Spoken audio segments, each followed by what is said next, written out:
बजार बजार नै हैन हजारौं मान्छेको हत्या हुन्छ भने चाहिँ त्यो अब दुःख छोडेर अब त्यो तथ्याङ्क बन्छ भन्ने एउटा बनाइरहेछ।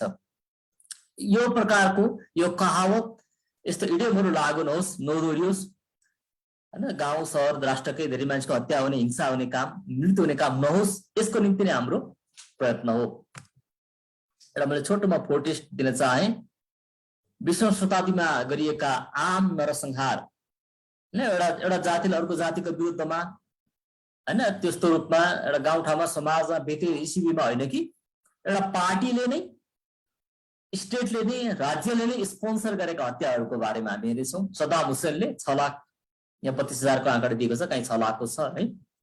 अनि त्यस्तै 20औं शताब्दीको सुरुवात दोस्रो दशकतिर पहिलो विश्वयुद्ध सकिने लाग्दै गर्दा हैन सन् 1917-18 चलेको हैन लाल आतंक अथवा रेड टेरर भन्ने भनाइ छ कि पार्टी भित्रकै आफ्नो कार्यकर्ता विरोधी प्रतिपक्षदेखि लिएर अर्को दल त चान्सै थिएन रसियामा हैन, त्यो पनि लेनिनको नेतृत्वमा सफाया गरिएका, पर्ज गरिएका अनि विभिन्न आरोप लगाएर हत्या हिंसा गरिएका त्यो कुरा पनि हामी समय रहेमा हामी हेर्नेछौँ।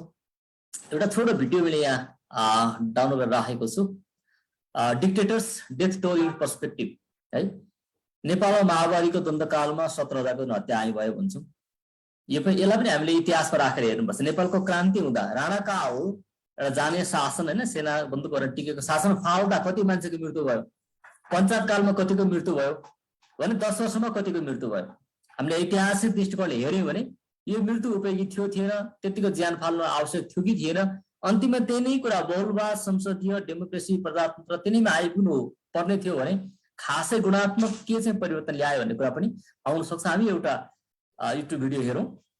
यहाँ मैले डाउनलोड गरेर राखेको छु मेरो ल्यापटपमा, म तपाईलाई देखाउने। 3 मिनेट 3.5 मिनेटको छ।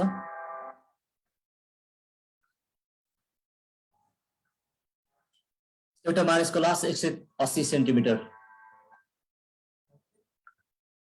अट्ने कफिन, अगस्टे पिनोचे। यसमा साउन्ड छैन, म्युजिक मात्रै छ है। उसले 3 लाख मान्छेको हत्या गर्यो चिलीमा। जोर्गे भिडेला अर्जेन्टिनाको डिक्टेटर, यो पनि मिलिटरी, 13,000। फिडेल क्यास्ट्रो हैन क्युबाको कम्युनिस्ट डिक्टेटर, 30,000 को आँकडा छ।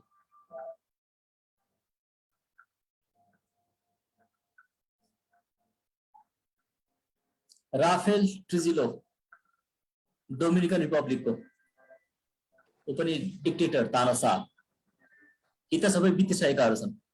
यो बसर लस सिरियाको अहिले पनि छ है त। उसले 1,30,000 भन्दा बढी मान्छेको केमिकलद्वारा बमबार्डिङ गरेर गरिसकेका छ हत्या। स्क्रिनमा पनि शेयर गरिदिनु न सर। हजुर स्क्रिनमा शेयर गरिदिनु न कि मिल्दैन? यो शेयर भएको छैन? छैन। सरी,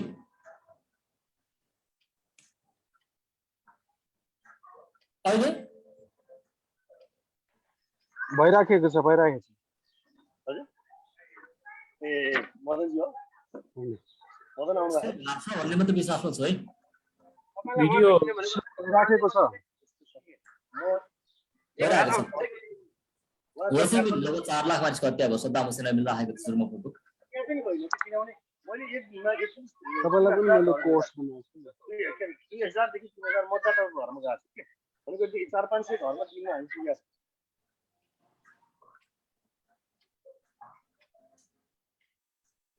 सुहार्तो इन्डोनेसियाको जर्नल, पहिलो राष्ट्रपति हुने हो, लगभग 10 लाख। अब बढ्दै गएको छ।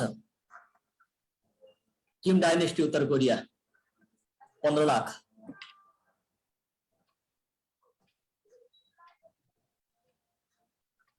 सुडानको अर्को तानाशाह 16 लाख।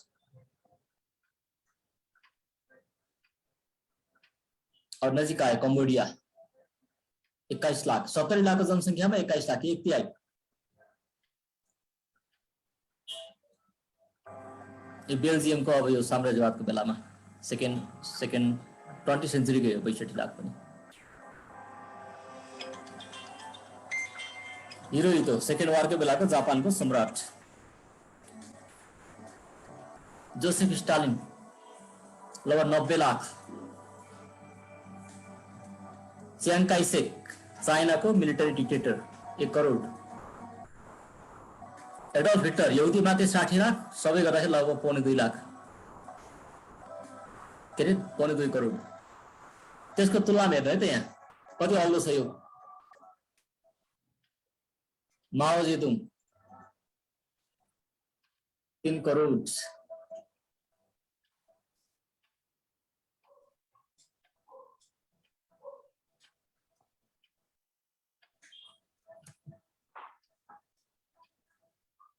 हुन्छ यो रोक्छु अब। यो छोटो इन्फोग्राफिक यसलाई 20 लाख भन्दा मानिसले हेरिसकेको, यो मैले अरू पनि डाटा हेरेँ, ऐतिहासिक नै तथ्याङ्क हो। योभन्दा कम होइन, यो त कन्जर्भेटिभ भन्छ नि, यो चाहिँ न्यूनतम आँकडा मात्रै हो। यसको अझै भित्र जाने हो भने अलि बढी पनि हुन सक्छ, यो हामी देख्छौँ। यी सबैको पछाडि चाहिँ यति धेरै मानिसको नरसंहार, हिंसा, हत्या किन होइन? हिटलरले किन यहुदीहरूलाई जिउँदै पोल्न मार्न सक्यो? किनकि उसले यहुदीलाई राष्ट्रघाती, राष्ट्रद्रोही होइन, चलाक, अरूको सम्पत्ति लुट्ने भन्ने अर्थमा त्यो बुझेन। यी चाहिँ वर्स देन माइस, यी मुसा, किरा मकडा, मुसा भन्दा खराब हुने तरिकाले हेर्यो। मान्छेलाई दिनुपर्ने आदर मान्यता दिन चाहेन। डिक्टेटरले पनि त्यो तानाशाहीले पनि आफ्नो सत्ता टिकाउनको निम्ति आफ्नै पार्टीका, आफ्नै क्याबिनेटका मान्छेदेखि लिएर नागरिक जसलाई पनि मार्नु उनीहरूलाई कुनै ठुलो कुरो छैन। यही कुरा समाजवादी, साम्यवादी तानाशाह, लेनिनदेखि लिएर पोलपोट, माओ, फिडेल क्यास्ट्रो होइन, सबैको नाम त्यसैमा आउँछ। आइडियोलोजीले, उनीहरूको विचारधाराले, उनीहरूको दृष्टिकोणलाई फरक पार्छ, मानिसको जीवनलाई हेर्ने कुरालाई फरक पार्छ, अनि त्यो कुरा अन्तिममा आएर सबै क्षेत्रले त्यसले छुन्छ। यसै गर्दा विचारधारा चाहिँ महत्त्वपूर्ण छ।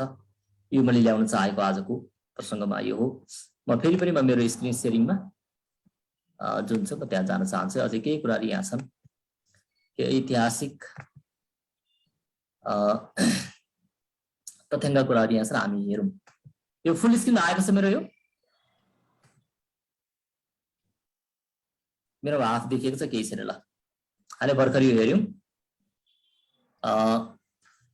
अहिलेको समय हामी भन्छौँ विश्व 2वटा ध्रुवमा केन्द्रीकृत छ। अब तेस्रो ध्रुव खासै बाँकी छैन। अस्ति हामीले युक्रेनमाथि रसियाको आक्रमणको विषयमा जुन मतदान भयो, अन्त त्यहाँ 30वटा 35वटा देशले अनुपस्थित रहे। चीनदेखि लिएर होइन भारतसम्मले उनीहरूले युक्रेनमाथिको आक्रमण होइन गलत छ भन्ने आँट गर्न सकेनन् होइन। स्पेनले ढाड नभएका ती कमजोर देखा परे अर्को पाटो हो। तर पक्षमा मतदान गर्ने जम्मा 5वटा देशहरू थिए होइन। ती देशहरू कुन कुन? उत्तर कोरिया, इरान, हामीलाई थाहा छ, भेनेजुएला, क्युबा होइन, इरिट्रिया। त्यो कुनै खासै गतिला, डेमोक्रेटिक, मानिसको धनजनको सुरक्षा गर्ने देशहरू होइनन्। त्यसले रसियाको पक्षमा साथ दिए अनि 30वटा देश चुपचाप बसे। अरू बाँकी 150वटा देशले विपक्षीय मतदान गरे। विश्व वास्तवमा आज 2वटा खेल मात्रै विभाजित छ। एकातर्फ एउटा खुल्ला, स्वतन्त्र, विश्वव्यापी नागरिक बन्नुपर्छ, बनाउन दिनुपर्छ भन्ने सोच राख्ने लोकतान्त्रिक भनौँ, प्रजातान्त्रिक भनौँ, गणतान्त्रिक मुलुकहरू त्यसमा पर्छन्। भने अर्कोतर्फ कुनै पनि प्रकारका सर्वसत्तावादहरू, तानाशाहीहरू, मैले भनिहालेँ, धार्मिक होस्, राजनीतिक व्यक्तिगत होस्, पार्टीगत होस्, साम्यवादी समाजवादी होस् अथवा सैन्य तानाशाही होस्, त्यो अर्को खेमामा पर्छ। आज हामी पनि यस्तो विश्वमा जिएको हुनाले हामी पनि धेरै सचेत रहनु आवश्यक छ। अनि एउटा भनाइ छ, त्यो त्यस्ता तानाशाहीभित्र जहाँ चाहिँ सशस्त्र क्रान्ति, हत्या, हिंसाका कुरा हुन्छ, त्यहाँ क्रान्ति नै भएछ भने त्यसले शान्ति चाहिँ ल्याउँदैन। किन ल्याएन? Revolution devours its own children है। जति पनि क्रान्ति भए त्यसभन्दा पछाडि उनीहरूले सही काम गर्ने कुनै योजना छैन, केही पनि छैन। कि त उनीहरूको हत्या हुन्छ, कि त उनीहरूले अरूको हत्या गर्छन्। त्यो क्रान्तिले ल्याएको कुराले कहिले पनि उपलब्धि भएन। तर ती व्यक्तिले मार्ने काम मात्रै, हत्यामाथि हत्याको श्रृङ्खला मात्रै बढेको हामी देख्छौँ। क्रान्तिले आफ्नै सन्तानलाई खान्छ भन्ने एउटा भनाइ छ। वास्तवमा चाहिँ हामीले देख्दै आएको कुरा पनि हो। अनि यो सन्दर्भमा क्लासिक रूपमा हामी जाने हो भने होइन, सन् 1848-49 तिर लगभग 150 वर्ष 200 वर्षै हुन्छ अब त अगाडि मार्क्स र एङ्गल्सले लेखेको, पब्लिस गरेको 7-8 पेजको जुन पुस्तिका छ, द कम्युनिस्ट मेनिफेस्टो भन्ने, कम्युनिस्ट पार्टीको घोषणापत्र खासमा त्यो थियो। त्यस नै वास्तवमा सबै कुराको आज यो सर्वसत्तावादको आधार बनेको छ, खास गरी समाजवादी, साम्यवादी। मैले यहाँनिर कम्युनिस्ट र सोसलिस्ट शब्द जोडिराखेको छ किनकि वास्तवमा ती एउटा सिक्काका दुईटा पाटा होइनन्, ती एकै हुन्, ती स्टेज मात्रै कम मात्रै स्टेज मात्रै गुणात्मक रूपमा त केही तलमाथि हुन्, वास्तवमा एकै हुन्, त्यो कुनै फरक छैन। यस कारणले गर्दा हामी स्पष्ट हुनुपर्छ। अनि मास्कको होइन त्यो हामी देख्छौँ कम्युनिस्ट म्यानिफेस्टोमा, त्यहाँको मैले के उदाहरण राखेको छु होइन, प्राइभेट प्रोपर्टी व्यक्तिगत सम्पत्ति निजी सम्पत्तिको हामी उन्मूलन गर्छौँ भनेर उनले त्यहाँ लेखेको थियो है। Its existence for the few is solely due to its non-existence in the hands of those 9/10 कोही एकजनासँग सम्पत्ति छ भने अरू 9 जनाको सम्पत्ति उनले खोसेर अरू 9 जनाको सम्पत्ति छैन, त्यसकारणले गर्दा प्राइभेट सम्पत्ति रहेको भन्ने तरिकाले यो एउटा विचार हेर्नु है त। यो विचारले गर्दा निजी सम्पत्तिमाथि उन्मूलन गर्ने, निजी परिवार उन्मूलन गर्ने हैन, सामूहिकतावाद अपनाउने जुन कलेक्टिभ हामी भन्छौँ नि कलेक्टिभिजमको आइडिया यहाँ अडेको छ। यो एउटा विचार हो। यो विचारले कतिको लाभ आजसम्म गर्यो, कति देशलाई समाजवादी भनिएका साम्यवादी भनिएका समाजलाई मानिसको जीवनलाई मान्यता दिएर सम्मान दिएर विकासमा पुर्यायो। हामी हेर्यौँ भने त्यो कुरा निहिल जिरो पाउँछौँ। थोरै समय मात्र निजी सम्पत्ति छ, कारण अधिकांश सम्पत्ति तिनीहरूले खोसेका छन्। 9 जना गरिब छन् किनकि एउटा 10औंले उनको खोसेको छ। यो विचारले यो वादै सिद्धान्तले आज विश्वमा धेरै क्रान्ति अनि प्रतिक्रान्ति भएका छन्। मार्क्सकै केही भनाइहरू अत्यन्तै के भने घटलाग्दा छन्, पावरफुल छन्, मान्छेलाई भगाएका छन्, तर ती साइकोलोजिकल्ली इकोनोमिकल्ली होइन सोसल्ली हरेक रूपमा मानवीय चरित्र अनुसार ती गणियोग्य छ छैन त्यो अर्को पाटो छ। म के यहाँ पढ्न राख्न चाहन्छु। Human history is the history of class struggle, all hitherto existing history is the history of class struggle भनेर त्यहाँ लेखेको छन् है। वर्ग सङ्घर्ष हो। समाजलाई हेर्ने परिभाषा नै के छ त? सङ्घर्ष। मानिसको बीच सङ्घर्ष छ। दुईटा वर्ग ह्याभ्स एन्ड ह्याभ्स नट, बुर्जुवाजी एन्ड प्रोलेटेरिएट हैन, धनी मानिस सम्पन्न र सर्वहाराको बीच सङ्घर्ष छ। एकले अर्काले सिधाउन खोज्छन्। त्यो मानसिकताबाट है कोअपरेसनको, शान्तिको, सहअस्तित्वको, सहकार्यको होइन कि एकले अर्कोलाई सिध्याएर मात्रै धनी बन्छ, निजी सम्पत्ति रहन्छ। सङ्घर्षको इतिहास नै मानव जातिको इतिहास हो। यो सङ्घर्षभन्दा प्रतितिर कला, कथा, साहित्य, धर्म, कर्म, विज्ञान है, समाज सेवा, बलिदानका कुरा छैनन् र अरूको निम्ति काम गर्ने कुरा। तर मार्क्सले यो तरिकाले अत्यन्त यसलाई रिडक्सनिस्ट थ्योरी भन्छ है, हरेक कुरालाई सीमित गरेको छ। हरेक कुरालाई आर्थिकमा ल्याएर सङ्घर्षमा ल्याएर सीमित गरेको हामी देख्छौँ। अनि अर्को चाहिँ कुनै पनि राज्यलाई रूपान्तरण गर्नु छ, परिवर्तन गर्नु छ समाज भने forcible overthrow of all existing social structures, बलजफ्ती तरिकाले त्यहाँ जनतालाई मानिसलाई कुरा बुझाएर मतदानमा गएर भ्यालेटद्वारा होइन शान्तिपूर्ण तरिकाले सबैको चित्त बुझाएर होइन कि होइन बहुमत भए पनि बरु ठिकै थियो, अल्पमत बहुमत भए पनि समावेशता नभए पनि केही थिएन, त्यो पनि होइन। तर फोर्सिबल ओभरथ्रो आसनका विद्यमान समाज, आर्थिक, धर्म, कर्म, पारिवारिक जति प्रणाली छन् यी सबै खराब छन्, यी शोषणयुक्त छन्। यसलाई चाहिँ बलजफ्ती नै यसलाई अन्त्य गर्नुपर्छ। यो प्रकारको उनको घोषणा पत्रमा लेखेको हामी देख्छौँ। एभोल्युसन अफ प्राइभेट प्रोपर्टी यो कुरा शब्द त्यहाँभित्र छ। Dictatorship of the proletariat working class र के भन्छ श्रमजीवी वर्गको, सर्वहारा वर्गको डिक्टेटरसिप, तानाशाही। वास्तवमा डिक्टेटरसिप भन्ने चाहिँ उनीहरूको निम्ति प्रिय शब्द नै हो है। अरूको त्यहाँ राज चल्दैन, अरूको हुन पाउँदैन, सर्वहारा वर्ग सबै गर्छ भन्ने सिद्धान्तले के भयो त त्यो पार्टी, त्यो पार्टीको कमिटी, हाइकमान्ड नै सबै थोकको सर्वसर्व भएको छ आज हामी रसियामा, चाइनामा। अन्तर्राष्ट्रिय भ्लादिमिर पुटिन होइन कम्युनिस्ट होइन भनाइ छ, तर सबै कुरा त्यहाँबाटै आएछ। पुरानो केजिबीकै मान्छे हो त्यो होइन, कम्युनिस्ट पार्टीले स्थापना गरेको गुप्तचर संस्थाकै मान्छे हो। सबै कन्सेप्ट त्यही छ। अर्को पार्टी, अर्को दल, विरोधी, प्रतिपक्ष, उसले सुन्न नचाहेको रिपोर्ट दिने, त्यहाँको गुप्तचर विभाग पनि हात छैन। आज हामी देखिरहेका छौँ, यही भइरहेको छ। अनि यो शब्द जुन मार्क्सले बोलेर छोडेको, लेखेर छोडेको थियो, त्यसले आज पनि मान्छे धेरैलाई भ्रम, धेरैलाई उत्साह, धेरैलाई उमङ्ग, हत्या, हिंसा, क्रान्ति गरेर उकासिराखेको छ। आज हामीले हाम्रो यो मञ्चबाट एक कुरा भन्न लजाउन पर्ने छैन, म लजाउँदिनँ। Spectre is haunting Europe, the spectre of communism. एउटा भूतले युरोपलाई तर्साइराखेको छ, हेरिराखेको छ। त्यो भनेको साम्यवादको भूत भनेर उसले त्यो बेला सुरुवात यसरी गरेको थियो। भने अन्तिममा चाहिँ the proletarians have nothing to lose but their chains they have a world to win, working men of all countries unite. होइन सर्वहारा वर्गले केही पनि गुमाउनु छैन, केही पनि छैन, तर मुक्ति प्राप्त गर्छन्। चेन साङ्ला मात्रै गुम्ने हो। यसले गर्दा हामी सब एक भएर चाहिँ संसारै जित्नु छ। यो प्रकारको वार र्याली है, वार क्राई गरेर यो स्लोगानिजमले गर्दा मान्छेलाई धेरैलाई भ्रम पनि बनायो विगतको 150 वर्ष।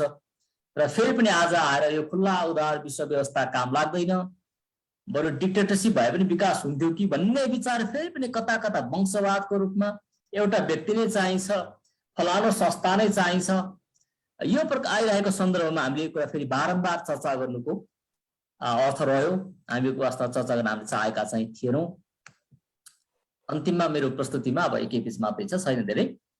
यो फिगर पनि ल्याउन चाहे। हामी यहाँ देख्छौँ कम्युनिस्ट मेगा मर्डरर्स, यो चाहिँ इन्डियाना युनिभर्सिटीका, अमेरिकाको इन्डियाना राज्यका युनिभर्सिटीका प्रोफेसरले 1993-94 तिर तयार पारेको रेकर्ड हो, 20 वर्ष अगाडिको, जुन बेला साम्यवाद समाजवादी व्यवस्था धराशायी भइसके पछाडि यो 100 वर्षमा के चाहिँ यिनले गरेछन् त मानव जातिको लागि भनेर अध्ययन गर्ने क्रमहरूले निकालेको यो। अनि एउटा चाहिँ यो 20औं शताब्दीमा भएका युद्ध, सेकेन्ड वारहरू, गृह युद्ध होइन, तानाशाही सबैले गरेको हत्यालाई एक ठाउँमा राखिएको छ। अर्कोतर्फ चाहिँ एउटा पार्टिकुलर आइडियोलोजी, कम्युनिस्ट सोशलिस्ट आइडियोलोजीले गरिएको हत्यालाई उनले एक ठाउँ राखेर देखेका छ। हामी यहाँ देख्छौँ यहाँ डाटाहरू Yugoslavia, Korea, north Korea, Vietnam, के छ यहाँनिर कम्बोडिया, चाइना, युएसएसआर, अनि टोटल यहाँ दुईटा अलिकति अप्ठ्यारो छ हेर्न तर म बुझाउँछु। जुन अन्तिमको चाहिँ यहाँनिर यो धर्का छ, यो चाहिँ वर्ल्डको विश्वको टोटल 20औं शताब्दीमा भएका मानिसको हत्या मिलियनमा दिएको छ। यो भनेको 15 करोड, 150 मिलियन छ, 15 करोड भन्दा अलि बढी, यो 16 करोड जति पुग्छ है त, 16-17 पुग्ला लगभग होइन, 16-17 करोड जति, 17 करोड जति मानौँ न मानिसको हत्या विश्वमा। सेकेन्ड के भन्छ, सेकेन्ड वार अघि पछाडि, फर्स्ट वार, यी सबै गरेर 20औं शताब्दीमा भयो 17 करोड मानिसको हत्या भयो 20औं शताब्दीमा। हेर्नु है त, यो ठुलो हत्या हो। त्योभन्दा अगाडि भएका जति युद्धहरू थिए ती सबै जोड्दा पनि यति हत्या मान्छेको भएको छैन। धार्मिक युद्ध हरेक गर्दा पनि एकै शताब्दीमा 100 बढी मानिसको हत्या भएको छ। अनि 17 करोड मानिसको हत्यामा यो चाहिँ युद्ध सबै परे, यहाँनिर यहाँ तानाशाही पनि परे, सबै परे, धार्मिक सबै कुरा यहाँ छन्। यहुदी मारिएको कुरा पनि यहाँ सम्पूर्ण भएको छ।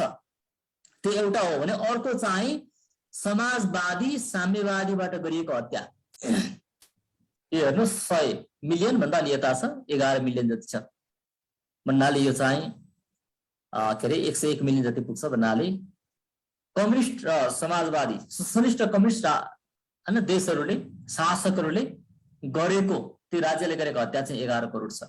अनि बाँकी 6 करोड मात्रै हिटलरदेखि, हिटलर कम्युनिस्ट होइन, बाँकी 6 करोड मात्रै अरू प्रकारका हत्या हिंसा होइन, सेकेन्ड फर्स्ट वारका हत्या हिंसा सबै गर्दाखेरि अरू 5 करोड जति, 6 करोड जति छ भने कम्युनिस्टहरूले गरेको मात्रै हत्या हिंसा चाहिँ 11 करोड छ। यसले पनि आज हामीले फर्केर फेरि हेर्न कतै हाम्रो हृदयमा, हाम्रो मनमा है स्टेट स्पोन्सर सबै कुरा भयो भने, राज्यले सबै त नियन्त्रण गरिदियो भने, म बारम्बार भन्ने गर्छु, दाल भात तरकारी जीवदान सरकार भन्ने नारा थियो उसले 47 सालतिर होइन। मान्छेले कति अज्ञानतामा अवोधतामा नारा उचालिएछ है। राज्यले सबै जिम्मा लियो भने कसलाई हामी दाल भात तरकारी खुवाउँछौँ, कसको जीवनमा हाम्रो अधिकार हुन्छ? हामीले पालेको पशु पक्षीको होइन, पुष्ट्याएर मोटो बनाएर राख्छ, काटेर खान्छ, बेचिदिन्छ है। नागरिकको जीवन त्यही स्तरको बन्ने हो कि सबै नियन्त्रित, राज्य नियन्त्रितमा जाने हो कि राज्यले बेसिक आधारभूत सेन्ट्रल ब्याङ्कदेखि लिएर ऊर्जा पूर्वाधार, शिक्षा, स्वास्थ्य, बाटोघाटोदेखि लिएर सीमा, यति 5-7 विषयमा राज्यको पूर्ण जिम्मेवारी हो। त्यो पनि कति विषयमा तपाईँहरूलाई पनि खेल्न दिनुपर्छ, सीमा र होइन सेन्ट्रल गभर्मेन्ट भन्दा बाहेक, सेन्ट्रल ब्याङ्क भन्दा बाहेक। तर अरू क्षेत्रमा त नागरिकले आफै अगाडि बढ्ने हो भन्ने सोच राख्ने, यी दुईटा कुरामा हामी प्रष्ट भएन भने हाम्रा पार्टीका, हाम्रा दलका होइन, हाम्रा वैचारिक अलायन्सहरूका निर्माणमा पनि यसले असर गर्न सक्छ। यति कुरो म राख्न चाहे, स्टप सेयर म यहाँ गर्छु।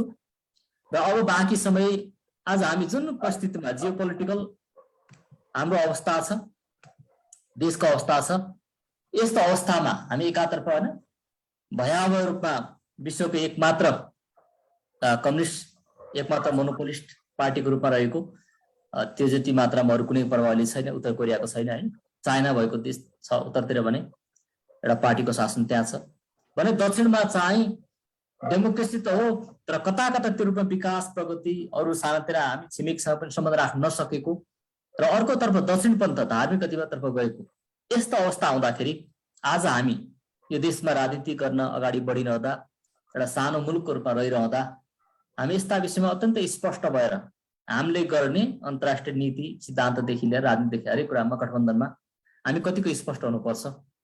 यो कुरामा एकलाई बहस छेडोस्।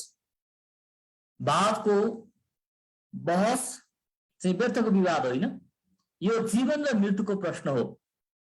मैले ल्याउन चाहेको खास मुद्दा आजको यो हो। यो अत्यन्तै सान्दर्भिक छ, यो महत्त्वपूर्ण छ। यस्ता कुरामा हामीले इतिहासबाट सिकेर पाठ सिक्ने फेरि पनि त्यही प्रकारका एकदलीय तानाशाही, एक वंशीय तानाशाही, एउटा शक्ति केन्द्र सेनाको सन्कीको तानाशाहीमा हामी बस्नु नपरोस्। हामी बस्न स्वीकार्य छैन। यो कुरा नेपाली नागरिकले बुझ्न आवश्यक छ। यो नै मेरो भित्रको हार्दिक र पवित्र इच्छा भएको हुनाले मैले यहाँ ल्याएको हो। अब हामी केही समय यसमा अन्तर्क्रिया गर्नेछौँ र यसमा थप टिप्पणी केही कुरा दिनको निम्ति म रोशन खतिवडाज्यूलाई समय दिन चाहन्छु।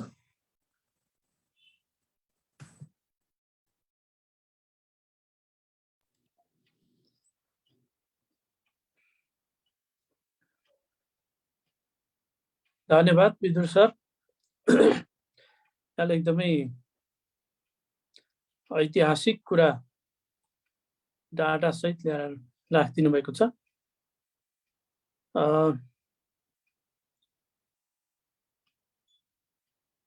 सर्वहारा वर्गको अधिनायकत्व स्थापित गर्ने नाममा एक पार्टी प्रणाली र एक पार्टी प्रणालीबाट पनि एउटा व्यक्तिमा अधिकारहरू सबै केन्द्रित गरेर सीमित गरेर शासन सत्ता सञ्चालन गर्दाखेरि के भयो भन्ने कुराहरू हामी इतिहासमा प्रशस्तै अध्ययन गर्न पाउँछौँ, प्रशस्तै देख्न पाउँछौँ। अब हामीले त्यसबाट पाठ सिक्नुपर्ने छ।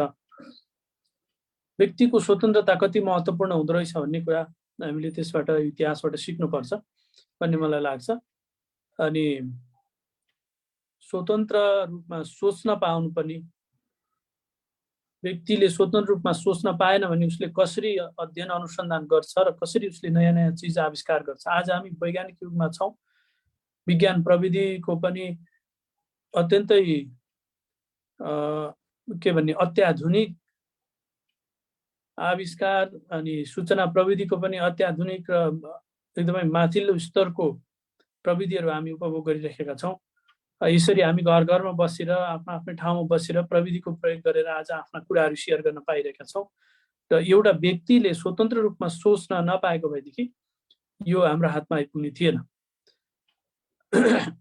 त्यसकारणले स्वतन्त्रता भन्ने चिज अत्यन्तै महत्त्वपूर्ण छ भन्ने कुरामा म एकदमै विश्वस्त छु। र हामीले यो कुरामा, स्वतन्त्रताको कुरामा कम्प्रोमाइज गर्यौँ भनेदेखि हाम्रो जीवनको केही पनि अर्थ छैन भन्ने लाग्छ।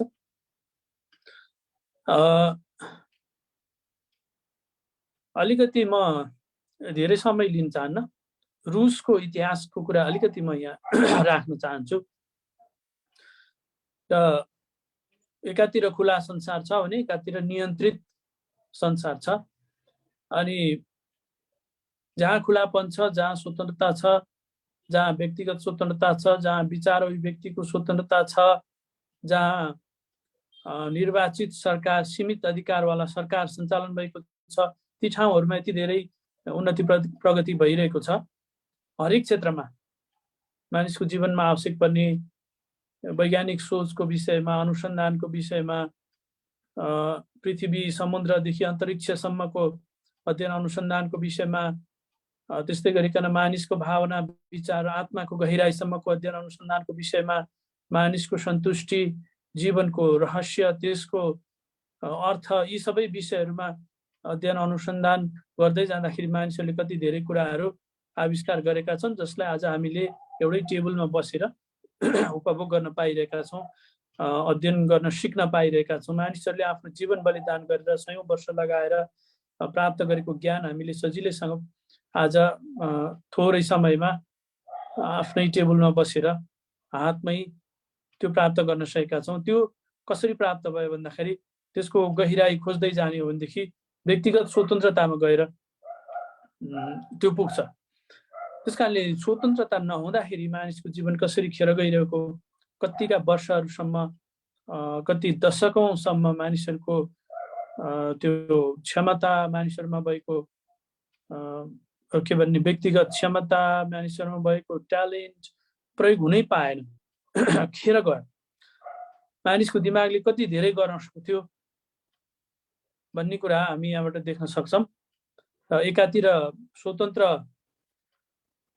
स्वतन्त्रता उपभोग गरिरहेका नागरिकहरूले गरेको प्रगति र स्वतन्त्रता उपभोग गर्न नपाएका नागरिकहरूले खेर फाल्नु परेको समय जीवन अनि जीवनको मूल्य नभएको अवस्था हेरेर हामीले सिक्न पर्नेछ त्यसकारणले लोकतन्त्र स्वतन्त्रता अभिव्यक्ति स्वतन्त्रता सम्पत्तिको स्वतन्त्रता स्वतन्त्र रूपमा बाँच्न पाउने अधिकारको उपयोग गर्न पाउनु पर्ने कुरा सम्पत्तिको सुरक्षा गर्नुपर्ने कुरा यो हरेक व्यक्तिको आत्मसम्मानसँग जोडिएको विषय हो भन्ने कुरा हामीले यहाँबाट सिक्नुपर्छ म अलिकति रसियाको इतिहासको एक जोडा कुरा राख्न चाहन्छु यो रुसमा सन् 1917 मा बोल्सेविक क्रान्ति अथवा अक्टोबर क्रान्ति सफल हुनुभन्दा अगाडि त्यहाँ जार शासन थियो अनि रुसको खास गरिकन पश्चिम दक्षिणको पूर्वी युरोपको सिमानासँग जोडिएका जमिनहरू अनि अरू पनि प्रशस्त उर्वर जमिन छ रुसमा अनि त्यो समयमा जार शाहको समयमा उर्वर जमिनहरू जति चाहिँ सबै कुलीन वर्गका मानिसहरूको राजाका आफन्तहरू अनि उच्च ओहदामा भएका व्यक्तिहरू सरकारी अफिसरहरू सेना प्रहरीका मानिसहरू होला उनीहरूको थियो अनि त्यहाँ काम गर्ने किसानहरू चाहिँ उनीहरूलाई भूदास भनिन्थ्यो उनीहरूले जमिनमा काम गर्थे उत्पादन गर्थे र उत्पादन गरेको सबै उनीहरूले उनका मालिकहरूलाई बुझाउनु पर्थ्यो अनि त्यो एउटा मालिकले अर्को व्यक्तिलाई त्यो जमिन बेच्यो भने त्यो जमिनमा काम गर्ने दासहरू पनि जमिनसँगै बेचिने त्यस्तो खालको सिस्टम रहेछ त्यो बेलामा अनि बोल्सेविक क्रान्ति हुँदै गर्दाखेरि लेनिनले ती किसानहरूलाई हामीलाई क्रान्तिमा सघाऊ अनि क्रान्ति सफल भएपछि तिमीलाई यो जमिनको मालिक बनाउँछौ भनेर प्रमिस गरे त्यसकारणले गर्दाखेरि किसानहरूले आफूले काम गरेको सयौं वर्षदेखि दशकौंदेखि बसिरहेको जमिन आफू त्यसको मालिक हुन पाइन्छ भन्ने आशाले बोल्सेविक क्रान्तिमा सघाए तर जब 1917 मा क्रान्ति सफल भयो अनि त्यसपछि छोटो समयको लागि त्यति बेला रुसमा पश्चिम युरोपमा औद्योगिक क्रान्ति सफल भइसकेपछि पश्चिम युरोपका धेरै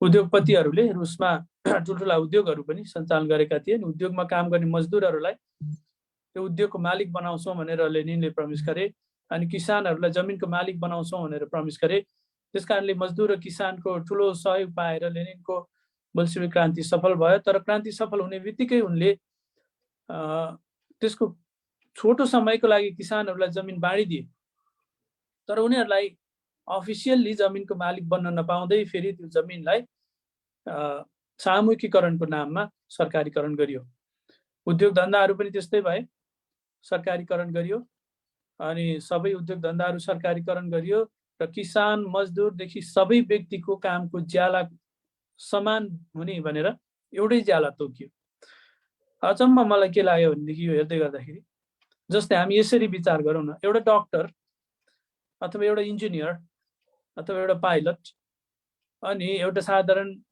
काम गर्ने ज्यामीको समान ज्याला हुन्छ भने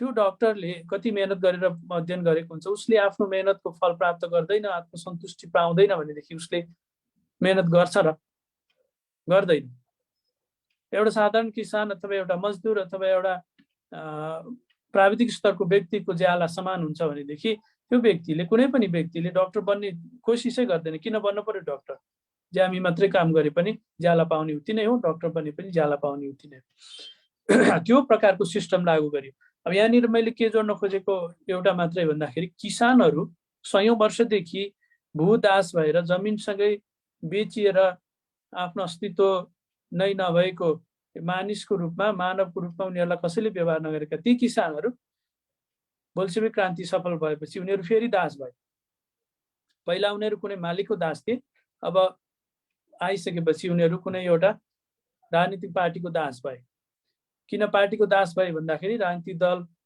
क्रान्ति सफल हुने बित्तिकै लेनिनले अरू सबै राजनीतिक दलहरूलाई प्रतिबन्ध लगाए एउटा मात्रै राजनीतिक दल रहने भयो अनि कम्युनिस्ट पार्टीले सत्ता सञ्चालन गर्ने भयो। कम्युनिस्ट पार्टीको लालसेना भएको हुनाले लालसेनाले सबै कुराहरू ह्यान्डल गर्ने भयो। अनि ती बिचरा गरिब किसानहरू कहिल्यै पनि मालिक बन्न पाएनन्। उनीहरू सधैँ किसान नै, गरिब किसान नै भए, भूमिहीन नै भए। उनीहरूको श्रमको मूल्य त सरकारले तोकिदियो, तर त्यो श्रमको मूल्य तोकेको केही अर्थ भएन, किनकि उनीहरूले जमिनमा जे उत्पादन गर्थे लालसेनाले आएर उठाएर लगिहाल्यो। अनि उनीहरूलाई भोक लागेको बेलामा, खाने बेलामा सरकारले अथवा सेनाले उनीहरूलाई खान दिन सकेन अथवा दिन चाहेन। त्यसले गर्दाखेरि भोकमरी चल्यो। 1917 मा सरकारीकरण गरेको 1921 सम्म पुग्दाखेरि 2-3 वर्षमा नै त्यहाँ ठुलो समस्या भइसकेका थियो भन्ने कुरा हामी पढ्न पाउँछौँ। 1921 मा आएर फेरि लेनिनले अलिकति मिश्रित अर्थनीति अपनाउन खोजे।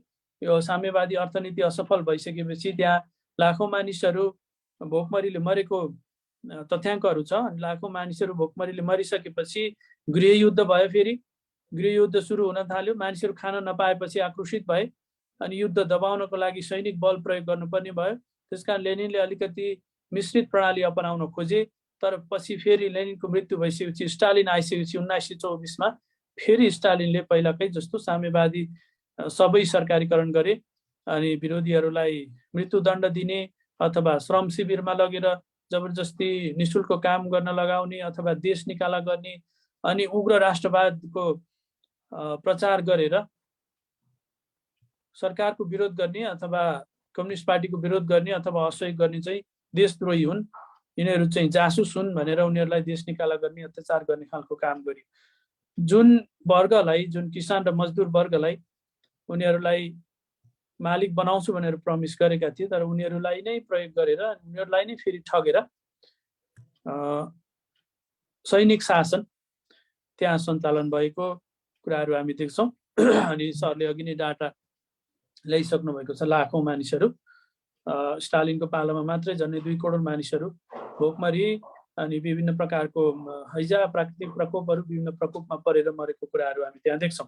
यसरी एकातिर नागरिकहरू प्रकोपमा परेर भोकमरीमा परेर मरिरहेका थिए भने ती नागरिकहरूबाट सङ्कलन गरेको अनाज चाहिँ पश्चिम युरोपतिर अथवा इन्डियातिर विभिन्न ठाउँहरूमा बेचेर अनि त्यसबाट आएको पैसाले हतियार सङ्कलन गर्ने, सेनालाई मजबुत बनाउने अनि हतियार नयाँ नयाँ शक्तिशाली हतियारहरू आविष्कार गर्ने, युद्धको लागि तयारी गर्ने जस्ता कामहरू गरिरहेको कुराहरू हामी देख्छौँ रसियामा कम्युनिस्ट पार्टीले।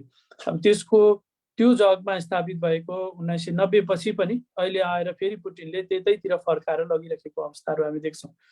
त्यसकारणले त्यो किन लगियो त, के कारणले लग्यो, त्यो कोही व्यक्तिको इन्ट्रेस्टले हो त भन्दै गर्दाखेरि होइन रहेछ।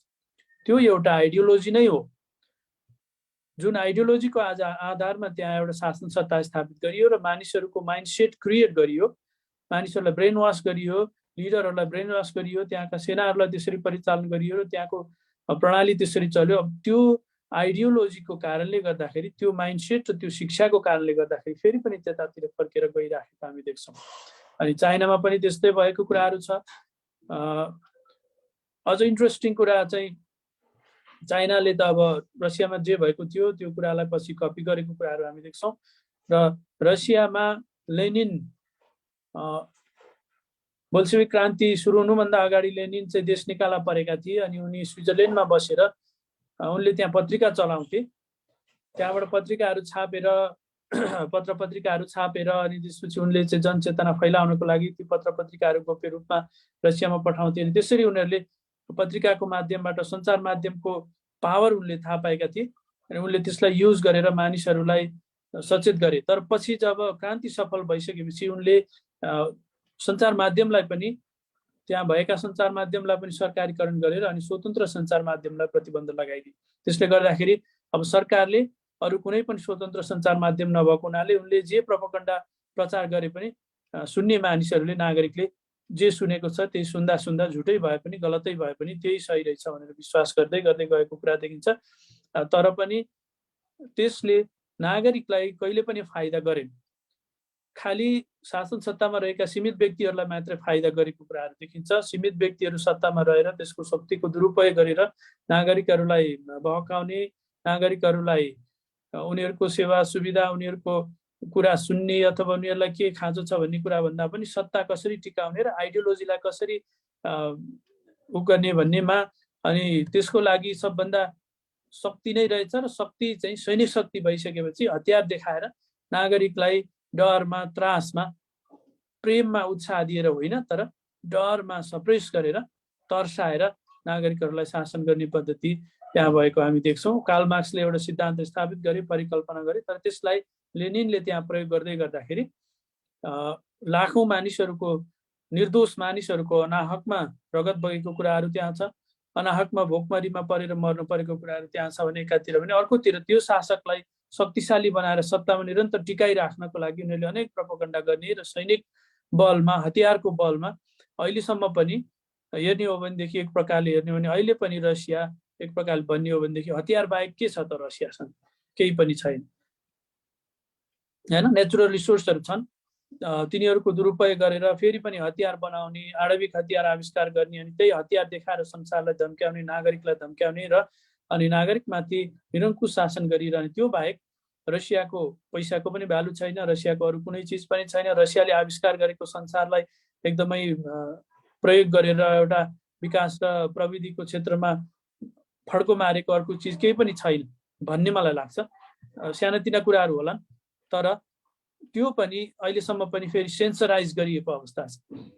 संसारबाट अहिले पनि रसिया एक्लो भइरहेको कुराहरू हामी देखिरहेका छौँ। युक्रेनमाथि युद्ध, जबरजस्ती युद्ध थोपरेको कारणले यो सबै खालि किन भइरहेको छ त भन्दाखेरि यसको निष्कर्ष चाहिँ मैले बुझेको निष्कर्ष चाहिँ के हो त भन्दाखेरि यो खालि एउटा आइडियोलोजी, एउटा विचार, एउटा माइन्डसेट, जुन विचार उनलाई ठिक लागेको छ त्यसलाई जसरी पनि जबरजस्ती स्थापित गरिराख्नको लागि उनले जे हत्कण्डा अपनाएर हुन्छ त्यो गर्ने रहेछन्।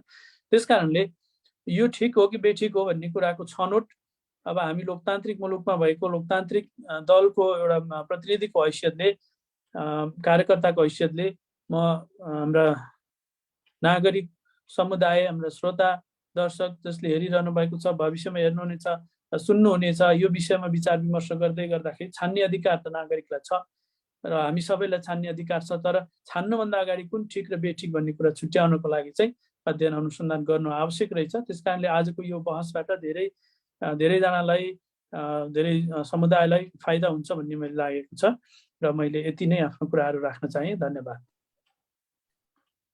वास्तवमा नै यो पहिलो विश्वयुद्धको अन्त्यको सँगै आज लेनिनको नेतृत्वमा जुन चाहिँ अक्टोबर क्रान्ति होइन, बोल्सेविक बहुमतवादी क्रान्ति भयो, धेरै कुरा विषयले पनि आशा गरेको थियो साँच्चै हो कि साँच्चै सामाजिक समता, न्याय होइन, विकास, समृद्धि, गरिबीको हुन्छ कि आशा धेरैले गरेका थिए। त्योभन्दा अगाडिसम्म कहीँ पनि यस्तो प्रयोग हुन पाएको थिएन। एउटा बृहत रूपमा राजनीतिक प्रयोग हुन मार्क्सवादको, साम्यवादको, समाजवादको, सामूहिकतावादको पाएको थिएन। तर वास्तवमा उनले सुरु गरेको सालबाटै आफ्नै पार्टीका उच्च पदस्थ पदाधिकारीको हत्यादेखि लिएर होइन, रेड टेरोर 3 वर्ष उनले लाल आतंकै फैलायो। उनको गाथमा, उनको जिउमा, उनको शरीरमा जोखिम भयो। उनलाई हत्या गर्न खोजे आफ्नै साथीले भनेर हेर्नु है त, कस्तो अचम्म। एउटै पार्टीमा होइन सङ्घर्ष गरेको छ, जारसाई ढालेर आएको छ, अनि फेरि आफ्नै साथीले हत्या गर्न खोजेको छ भने त्यो बहमको भएर उनले सबै सम्भावित लिडरलाई उनले हत्या गरिसकेर पछिबाट अनि बढ्दै गर्दाखेरि जोसेफ स्टालिनलाई सुम्पेर गए, जसले फेरि अझै बढी हत्या उल्लेख गर्यो। हामी देख्यौँ ऐतिहासिक यो होइन घटना घटेको 100 वर्ष पुरा हुँदैछ यो साल आइपुग्दा। हामी त्यही गल्ती अब नदोर्याउँ। अब हामी अन्त्यमा यही भन्न चाहन्छु म पनि सबै कुरा यहाँको समर्थन गर्दै कि अब हामी लाइफ, लिबर्टी एन्ड डिग्निटी, व्यक्तिको जीवनको महत्व, स्वतन्त्रता र उसको सम्मान, पहिचानको पक्षमा हामी छौँ, हत्या हिंसाको पक्षमा छैन। We are on the right side of history. इतिहासको दस्तावेज हाम्रा बुवाहरूको पालामा, दाइहरूको पालामा 1996 भन्छु जहिले पनि म, नेपालमा इन्टरनेट आएको साल 1996 भएको हुनाले त्योभन्दा अगाडि हामीलाई थाहा हुने चान्स पनि कमै थियो होला। सबै रेड बुकहरू होइन, लाल साहित्य पढेर हुर्क्यो होला। तर अब हामीलाई त्यो बाहना छैन। हामीले जान्नुपर्छ, बुझ्नुपर्छ, सचेत हुनुपर्छ। We are on the right side of history. हामी इतिहासको सही पक्षमा अब हामी उभिनुपर्छ। उभिन हामीलाई त्यो प्रकारले हामीलाई ज्ञान आज उपलब्ध भएको छ, त्यो भन्न चाहन्छु। अनि हामी ग्रेट डिभाइड छ, एकातर्फ तानाशाही निरङ्कुशता राज्य नियन्त्रण, अर्कोतर्फ सच्चा लोकतन्त्र डेमोक्रेसी रिपब्लिकनिजम होइन गणतन्त्र संविधानवाद, विधिवाद, शान्तिपूर्ण, हामी प्लुरलिजमको पक्षमा छौँ, बहुलवादको पक्षमा छौँ, समावेशिताको पक्षमा छौँ, हामी प्रतिनिधित्वको पक्षमा छौँ, बन्दुकको नालको पक्षमा हामी छैनौँ, हामी मतदानको पक्षमा छौँ। अनि हामी मानव अधिकार, स्वतन्त्रता, आस्थाभित्र अभिव्यक्तिको अनि प्रेसको, पब्लिकेसनको होइन, मिडियाकर्मी, सञ्चारकर्मी साथीहरूलाई पनि त पार्टीको मान्छे बोल्दैछ भनेर मक्ख नपर्नु होला। यहाँ रोसले भनिसक्नुभयो है, राज्य नियन्त्रित प्रणाली भएपछि तपाईँको युट्युब त पर जाओस्, फेसबुक त पर जाओस्, केही पनि बोल्ने कुरा नै रहँदैन, प्रकाशन गर्ने कुरै रहँदैन। हामी त्यसको विपक्षमा छौँ। हामी पूर्ण नागरिक स्वतन्त्रता, स्वायत्तता, सम्प्रभुता र आस्थाभित्र अभिव्यक्ति, प्रकाशन, पब्लिकेसनको पक्षमा छौँ। र हामी अन्तिममा एक कुरा राख्न चाहन्छौँ, जहाँ जाँदै हामी 1 घण्टा पनि लागेको छ। अब वास्तवमा विश्व यसै दुईटा ध्रुवमा अहिले पनि केन्द्रीकृत छ भने हाम्रो आदर्श राज्य भनेका इरान, उत्तर Korea, Cuba, Venezuela, Russia, China हुन् कि हाम्रो आदर्श राज्य भनेका UK, USA, Australia, Canada, Japan, German, Switzerland जहाँ हामी भाग्न चाहन्छौँ होइन, जहाँको भिसाको हामी कल्पना गर्छौँ, ती राज्यको राजनीतिक प्रणाली हुन्। हामी हेरौँ आजको आवश्यकता चाहिँ the need of the our is a greater Republican democratic alliance, र बृहत लोकतान्त्रिक, प्रजातान्त्रिक, गणतान्त्रिक, विधिवादी, शान्तिपूर्ण एउटा मोर्चाको, लोकतान्त्रिक मोर्चाको खाँचो छ। यो युद्ध चलिरहन्छ, वैचारिक युद्ध चलिरहन्छ, शरीरको युद्ध, बन्दुक युद्ध गर्नु हुँदैन, विचारमा हामी अगाडि बढ्नुपर्छ। अनि आज हामी यहाँलाई पनि, जो आज हाम्रो यो कुराहरू फेसबुकमा सुन्दै हुनुहुन्छ, जुममा हुनुहुन्छ, पछि युट्युबमा हेर्नुहुन्छ, चित्त बुझेन यो बारेमा तपाईँ आफ्नो राख्न चाहनुहुन्छ, तर तर्कसहित, प्रमाणसहित होइन, व्यर्थको आरोप लगाएर होइन, साम्राज्यवाद, पुँजीवाद, दलाल भनेर होइन कि प्रमाणसहित, डाटासहित आउनुहोस्। तपाईँले आफ्नो कुरा यो खुल्ला राजनीतिक बहस भएको हुनाले राख्न सक्नुहुन्छ, राख्न पाउनुहुन्छ है त। हामी त्यो पनि गर्छौँ। एउटा डेमोक्रेटिक हुनुको नाताले, लोकतान्त्रिक, प्रजातान्त्रिक हुनुको नाताले यसमा असहमत पक्षका विचार पनि हामी ठाउँ दिन्छौँ। तर हामी व्यक्तिमाथि आक्रमण होइन, विचारमाथि हामी कडा आक्रमण गर्छौँ। विचारमाथि, आस्थामाथि, सिद्धान्त हामी प्रत्याक्रमण गर्छौँ, आक्रमण गर्छौँ, प्रश्न गर्छौँ, सोध्छौँ, सुन्छौँ, सुनाउँछौँ। त्यो काम हामी जारी राख्नेछौँ। यति भन्दै आजको निम्ति हाम्रो यो स्वतन्त्र खुला राजनीतिक मञ्चको तेस्रो जुन यो बहस श्रृङ्खलाको तेस्रो सिजनको दोस्रो श्रृङ्खला हामी अन्त्य गर्न चाहन्छौँ। र यहाँलाई हामी बाँकी कुराहरू पछि फेरि अपलोड गर्दै जानेछौँ युट्युबमा पनि। विविधले के भन्न चाहनुहुन्छ छोटो रूपमा, समय मिल्छ अथवा सम्भव छ भने, नत्र हामी देवेन्द्र सिंह पनि आउनु भएको छ, उहाँले छोटो रूपमा के राख्न चाहनुहुन्छ 1-2 मिनट भने समरी राख्न सक्नुहुन्छ, नत्र हामी अन्त्य गर्छौँ है त। हुन्छ, हस् त, हामी यही अन्त्य गर्नु पर्ला होइन। हस् त, यहाँ सबैजनालाई धन्यवाद छ उपस्थिति र यहाँको सुनाइ टिप्पणी। हामी अपेक्षा पनि गर्छौँ हाम्रा पेजहरूमा अनि यहाँको टिप्पणीको पनि अपेक्षा गर्छौँ। हस् त, सलोम, धन्यवाद। हस्, धन्यवाद सालोम। हस्।